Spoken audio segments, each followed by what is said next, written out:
Welcome back. So for this final lecture of Old English, we'll be focusing on the morphology system.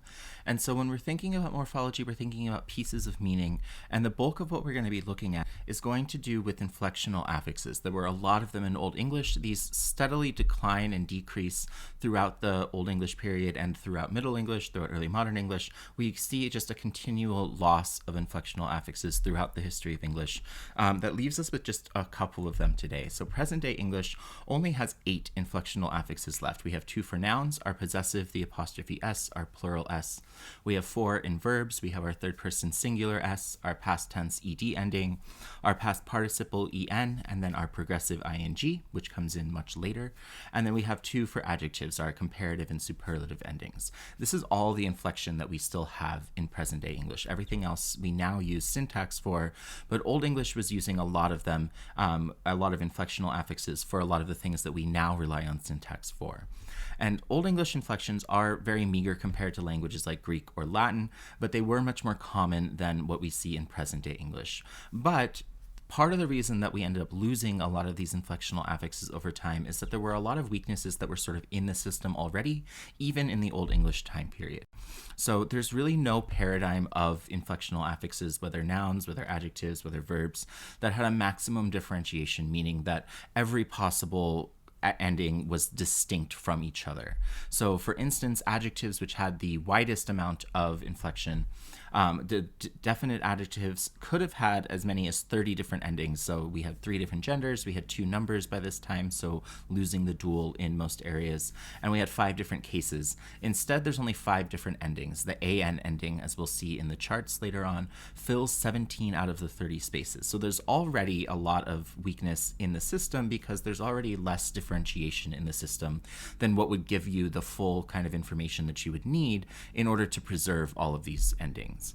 Also, the heavy stress that was on the root and the light following stress meant that we had a lot of vowel reduction. So it was very common at the end of a word to lose the vowel full quality and replace it with something closer to schwa.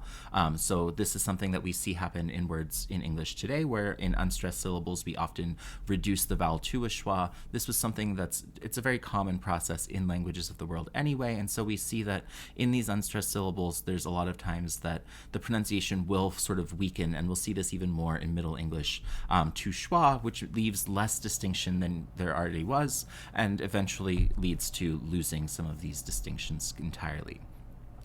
By Old English, from Common Germanic, from Indo-European, there was already a more fixed word order than what we would have seen in the previous forms of things like Germanic language, but it is still more fluid than what we would see today. So syntax is already providing a backup of where you would expect things to fall in a sentence, so there was a little bit less pressure on the morphology to indicate all of the functions that words were having.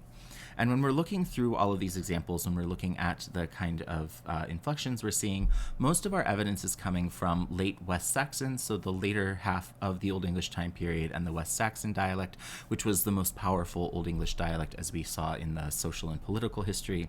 And this is where most of the texts that are available are coming from for us to be able to study. So there may have been some variations and some differences in other areas of Old English and other dialects of Old English, but we don't have very much detail and we don't have very much information or documentation of those examples. So most of the examples that we'll see are going to be coming based on this West Saxon dialect.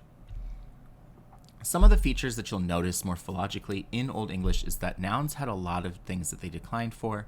There were 3 genders. We had masculine, feminine, and neuter. There were 4 cases for nouns, so there was nominative, accusative, genitive, which is possessive, and dative, so the indirect object. There were 2 numbers, just singular and plural. There was no dual for nouns. And then for gender, this was something that was still grammatical in Old English. So about half of our nouns were masculine, about a third of them were feminine, the rest of them were seen as neuter. And we see some examples where this already starts to get a little bit confusing. So there's different words for woman that were in different grammatical genders. So weef for woman is neuter, weefman for woman was masculine, and hlaftia, lady, was feminine. So there's already the same kind of ways to describe someone using different grammatical genders. But since native speakers weren't necessarily always sure of what the grammatical gender was, there was already some deterioration in the grammatical gender system, and we start seeing the sort of biological pronoun substitutions, the social gender substitutions. So the pronoun for weef was usually heo for she, and not the heat word, which would have been it. So you would expect to have found in a neuter one the word it, but you didn't, because people were using more social gender markers, regardless of what the grammatical gender of the words would have been. So this is sort of the beginning of the decline of all of these different inflectional affixes, the beginning of the decline of grammatical gender, and some of these other distinctions that were made during the Old English time. There was a lot of case differences, but there was a lot of overlap in the case system. So the effectiveness of this system eventually broke down, and we didn't see the use of case continue throughout Old English as we would expect if there was more of a maximum distinction available. So accusative inflectional markers were identical to the nominative plural markers and the nominative singular markers in a lot of instances. So nominative, accusative, subject, or object were often very similar or were identical to each other. And so this makes it very difficult to know exactly what's happening unless you're using something like word order in order to understand what the relationship is happening in a sentence.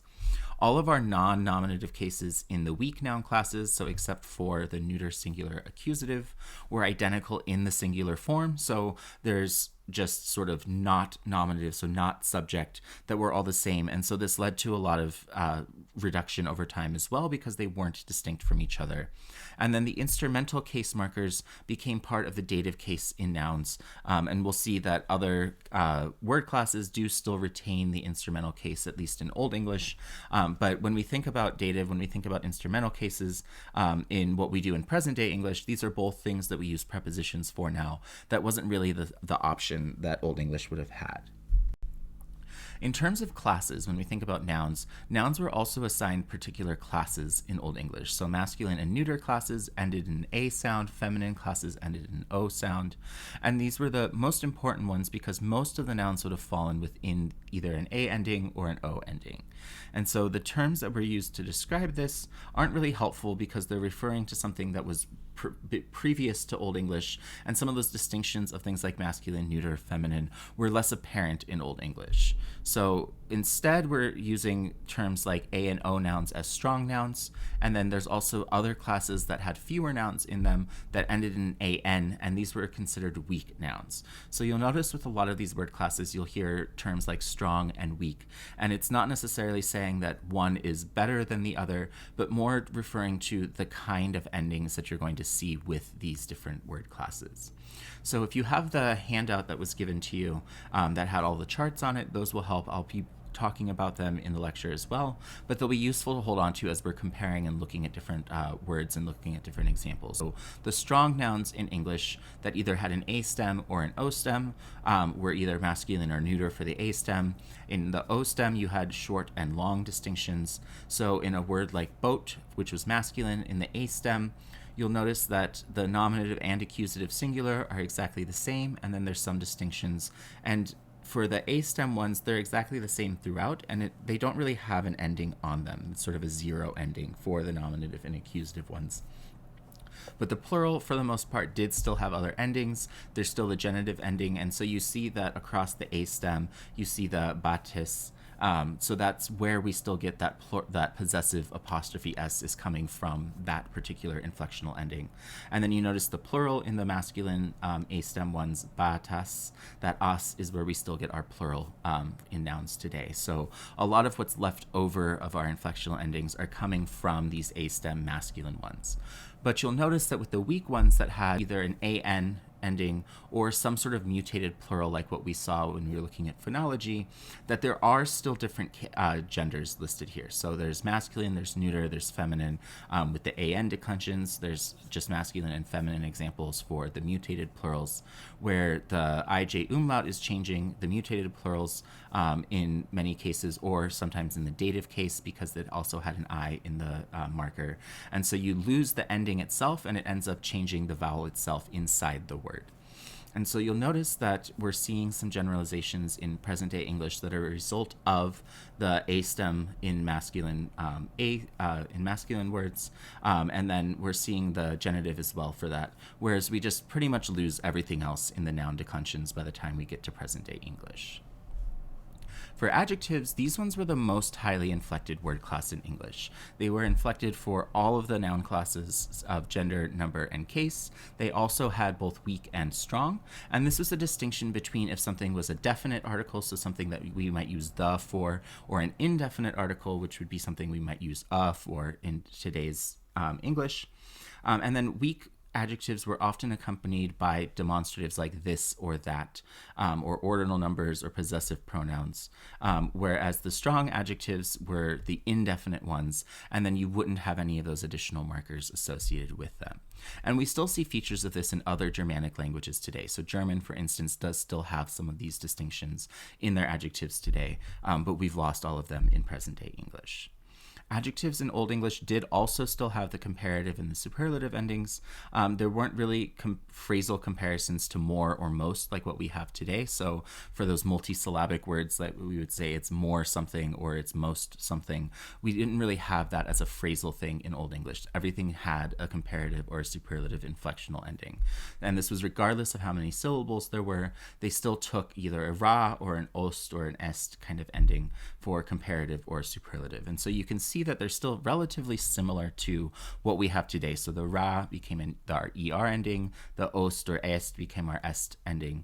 And then we did still have some that were completely irregular, things like good and bad, which is common in other Germanic languages as well. Dutch, for instance, has almost an identical distinction of good, better, best in their language as well. And while not exactly identical to nouns, adjectives did still share a lot of the characteristics of the kinds of inflections that they made, the kinds of cases that they marked for.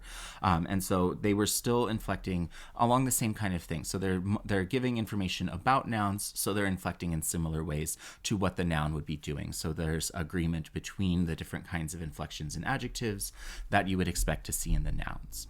So if we look at a chart of what the adjectives would look like, the indefinite strong ones, so indefinite meaning something, would still have markers in the adjective system for Old English. The definite things that would have a the kind of quality would be marked as weak, and you see different endings. So in the definite, in the weak ones, you notice that this an ending is all throughout the entire thing, whereas in the indefinite, the strong ones, you see a little bit more variation depending on the gender, depending on the case, depending on single versus plural. But then there's some that are just the same throughout. So the dative ending for the plural is exactly the same regardless of gender and regardless of if it's indefinite or definite. So that ending is just always giving you information about dative, and even the neuter singular had the same ending as well. Whereas there's others that do have a little bit clearer distinction, but we're noticing that in the plural there's a lot less distinction between them. In the singular there's still some distinction, but there's a lot of overlap still, so we see some of that weakness. Also, there's some things that we can do now in present-day English that weren't allowed in Old English, and vice versa. So today, we can use a noun to modify another noun. So law book, by using a noun and a noun, we can describe the kind of book by using another noun. This was not something that you could do during the Old English time period, but they could use adjectives to make nouns. There's other languages that can do this as well. Things like Spanish can do this. So to the bloody one, where you're just using the adjective, and this would give the sort of use of a noun. So we see this in some descriptions of certain people during this time period. So someone the horrible, and it's sort of implying horrible as a noun. The horrible one is sort of the implication of that. And so that's where some of those kinds of descriptions of individual people would be coming from. When we think about pronouns, pronouns are the least changed of the word classes from Old English to present English, so they're the most conservative word class. This is not entirely unexpected. It's very common for things like pronouns, which are a closed class of words, to not really change as much over time because they're used so frequently, and because they're often native to the language, they're unlikely to change as drastically as other things might be able to change.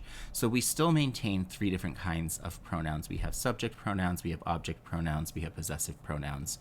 And this corresponds to the kinds of pronouns in Old English that would have gone with nominative or subject, accusative / dative, so either direct or indirect, becoming just object, and genitive, which is what we use for possessive. And in Old English, we're already starting to see some distinctions between accusative and dative collapse, and we are only seeing this retained in the third person.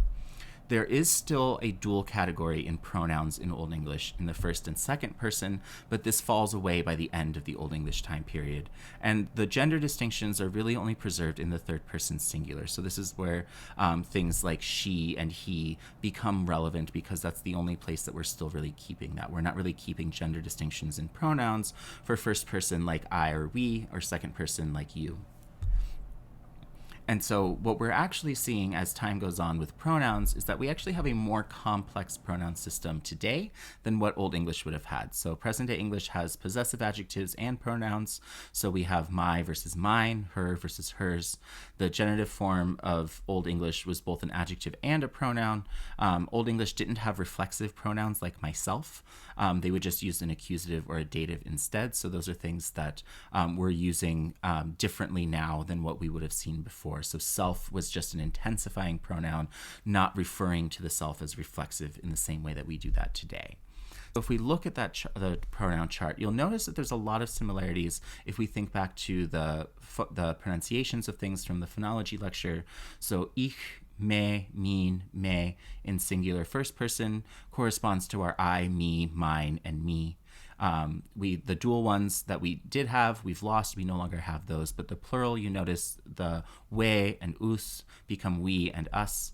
And so there is a lot that's still retained. The second person ones, thu became thou, they became thy, thine became thine. So the singular ones we still see in future areas of English, but the plural ones changed. Our second person pronouns changed pretty drastically during the Middle English time period from the influence of French, and so we'll see some of that as well. And then we'll notice that in the third person you have singular, masculine, feminine, and neuter, and so he, eo, and hit would correspond to he, she, and it, although where exactly she comes from isn't entirely clear how that sort of developed. The plural, we don't really have a they sounding one. That ends up coming from the second person over time. With demonstrative pronouns, Old English didn't have separate definite articles like the or like what we have today, because they were already marking definite and indefinite in things like nouns and adjectives, but they did have markers for things like what we would use as that. And so these were markers of definiteness in Old English. And so these were fully declined for all 5 cases, for both numbers, singular and plural, for all 3 genders. By present day English, these have all just become that. So we'll see that in the chart, and we'll see how that has sort of gone by the wayside to leave just that as our demonstrative pronoun. They also had something sort of corresponding to this that denoted proximity, so this and that is a two-way distinction that we still retain in present-day English. But you'll notice through the chart that there's a lot more variation here. So in the nominative masculine, you see se instead of that, which you see in many of the other areas. And then you see the this in the neutral that is still retained in present-day English. So this one has a lot of variation in it, but a lot of that ended up falling by the wayside, and we get rid of almost all of these forms by the end of the Middle English time period. There were still a few other pronouns, and these ones are relatively preserved as well. So these interrogative pronouns did have a lot of distinction in Old English that had already sort of gone by the wayside. So the gender distinction was already down to just 2, and it was just human versus non-human. So rather than having masculine, feminine, and neuter, it was already getting more into social gender ideas by saying that there's one category for human, one category for non-human things. And most of these have still survived today. All but the accusative Juan have survived in some form today. But we didn't really have relative pronouns at the time, things like who, that, which, used in that particular way, because we didn't really have subordinate clauses in Old English like what we see in present-day English. So the other pronouns, these interrogative pronouns, what we would consider our WH words in present-day English, we're using that voiceless hua sound rather than the voiced wa sound. So as we lost the voiceless, they became voiced. But you see hua, huas, huam, huat. And so these are ones that we're still seeing today. So things like was, whom, what, or no, not was, whose, whom, what, are showing up as a result of these. So in some form, we're still seeing a lot of these existing today. If we move on to verbs, present-day English has what we would consider regular verbs and irregular verbs, but Old English had a much more complex system. It wasn't just a binary distinction. Our present-day distinction is a result of what collapsed and what has remained from the verbal system that we did see in Old English. So instead, there were strong verbs, there were weak verbs, and there were some other verbs that were not really seen in either of these lights. And so with the strong verbs, there's a lot of distinctions that are happening here. There's 7 subclasses of strong verbs, and all of them involve changes in the stem vowel itself, especially for the past tense and the past participle. The first 5 classes had a root vowel in common, but there were different environments that altered them and different examples for them. Class 6 had different stem vowels, and class 7 was sort of a reduplicating series that we found. It formed tense by reduplicating the root syllable, and this was something that we lost in Old English as a way to form past tense. We were no longer using reduplication for past tense. As you recall, we were starting to already use a past tense ed ending, that dental preterite. And so this was something that's found in weak verbs rather than strong verbs, but we had different ways of constructing things like tense in these strong verbs that we'll see, and that some of them still retain today. And the classes, when we're trying to find a strong verb and determining what class it has, can be predicted by finding the infinitive form, the past singular form, the past plural form, and the past participle. So the present day forms were not very helpful because there was so much overlap between the classes. But these 4 forms were more distinct and gave us more information. So in some of the classes, the stem vowel of the second and third person mutated because of the ij umlaut that we saw in phonology. And a lot of the strong verbs eventually were just lost completely after Old English or became weak verbs. And we actually still see this process happening with some of the remaining strong verbs in English, that they're still slowly becoming weak verbs. They're still slowly changing to using an ed ending. So dive, dove versus dive and dived is something that we see in flux still. And so you can see examples of these kinds of verbs still going through the process of weakening and going towards that dental preterite.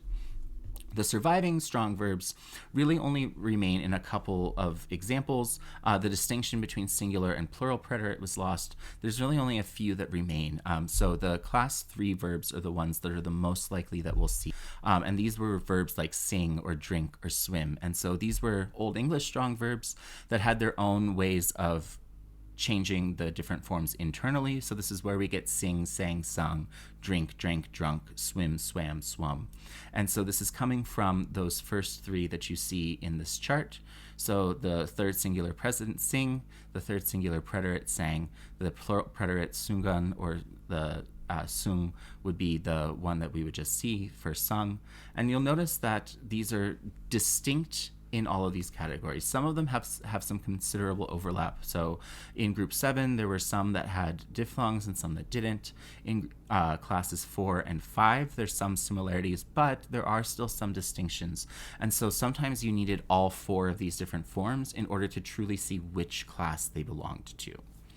But you can see with so much complication and so many distinctions with these verbs that it would make sense to, over time, eventually start using these endings, especially as it became less important to clarify these distinctions as syntax took over as more important than the inflectional morphology we see. The other major thing that ended up sort of eliminating along a lot of the distinction of strong verbs was the presence of our weak verbs, which were much more common than strong verbs already by the Old English time period. So this is descendant of that Germanic dental preterite. So the ed endings that we have today as our past tense were the weak verbs that we now consider just our regular past tense verbs in present day English. Whereas the strong verbs that do still remain are sort of irregular verbs that still maintain some of those old strong distinctions. There were still some variations of the weak verbs, though. So there were some subtypes that were dependent on the length of the stem vowel syllable, the presence or absence of the E sound in an infinitive form, so the IJ umlaut affected some of them as well. Subtypes were varied slightly with some personalized endings, but the thing that they had in common was this D or T past tense ending that we see coming from Germanic. So all of the classes shared this. This is something that ended up sticking through and sticking with us and that we still see today. A few of them underwent an IJ umlaut in an infinitive, but they wouldn't have done it in the past. So the examples of this would be sell versus sold, tell versus told, buy versus bought. They have the dental preterite at the end, but the stem vowel is still changing. So sell, sold still has that duh ending. Buy, bought still has the t ending, but the stem vowel is changing because of that IJ umlaut. So a lot of these irregular forms that we see today are a direct result of some of the changes that took place during the Old English time period. And so looking at the handout for some examples and looking at all of those different charts, we'll show you some of the distinctions between them. The handout charts list all the other weak verbs as well. Just to make a sort of cute little example when we're thinking about weak versus strong, weak is anything that has those ed endings, and then the strong verbs are ones that have the internal changes. So speak versus spoke would be an example of a strong verb, but if you wanted to make it weak, you would say speaked, which is not really something that's taken on. Verbs also had some other distinctions. So they inflected only for two tenses, the preterite or past and the present. There was no future conjugations. There were no future inflectional endings by the time we get to Old English. So we were using present tense already and then already adding adverbs. So things like the present day, will, go, are phrasal forms for the future were already happening during the Old English time period. We were already losing inflections in those kinds of areas. There was no systematic progressive aspect in Old English. So the ing ending is not really something we see during the Old English time period, but we're starting to see some increases in other forms of tense and other forms of phrasal uses of tense. So using be or have to add things. So have gone as a form of perfect tense is starting to show up in Old English. So while we're losing a lot of inflectional endings, we're gaining a lot of phrasal distinctions instead. So as syntax becomes more important, we end up seeing this increase in phrasal verb usage that's allowing us to still convey all of these different aspects, all of these different tenses that used to be inflected in Indo-European and in Germanic that we lost the inflections for, but added phrasal aspects instead. So we can get more complex phrasal tenses as time goes on. Even though in Old English we didn't really see these yet, by the time we get into present-day English, we'll see an increase in these different kinds of compounded ways of using phrasal tense and aspect together. So they will have been seen is something we can say in present-day English, but that wasn't really a construction that could have existed during the Old English time period. Old English still had markers for infinitives, so infinitives would have ended with an an ending. So similar to how in Spanish they have ar, er, and ir endings, Old English would have had an inflectional ending like that. We didn't have the to in front of the verb form during the Old English time period. That came in later. And we still saw a past participle that had a g prefix in Old English that's similar to the German circumfix. So we're seeing some similarities to Germanic still in the Old English time period that eventually fall by the wayside afterwards. And then finally, for the other word classes, there's not really much to say about them. Prepositions, because of the different strong verb inflections, weren't needed as much in Old English because there were already inflections that conveyed a lot of this information. There were still several of them, and a lot of them are still used in present-day English. Most of the time, these were coming in Old English from different adverbs. So things like to, for, be were used for by, under, over, mid for with, from, geond, which was throughout, mba for around, of for from. So a lot of these still look very similar, and if you're familiar with German, things like mid for with is still very similar to what you would see in German or in Dutch. But some of the other ones like geond, we don't really have anymore. So we've lost some of them, and we've added several others as we've started to rely on phrasal constructions to convey things like prepositional information. There weren't really a lot of conjunctions because there wasn't really a lot of subordination in Old English. Things would just have been in separate sentences. So you'd see a few of them, but they're not very common. So the most widely ones were and, ach, which was but, gif for if, thea for though, for tham for because. So there are some that still existed, and we'll see that more of those will show up as we start relying more heavily on syntax in future areas of English. So that's all that we have to cover for Old English. That covers all of our linguistic history, all of our social history. If you have questions about any of it, bring them to class, email me, schedule office hours if you want to talk things through in detail, and we'll be practicing a lot of these and using those different charts that you were given. So having those handy, being able to take notes on them, being able to refer to them is going to be very helpful for us as we practice these different linguistic patterns.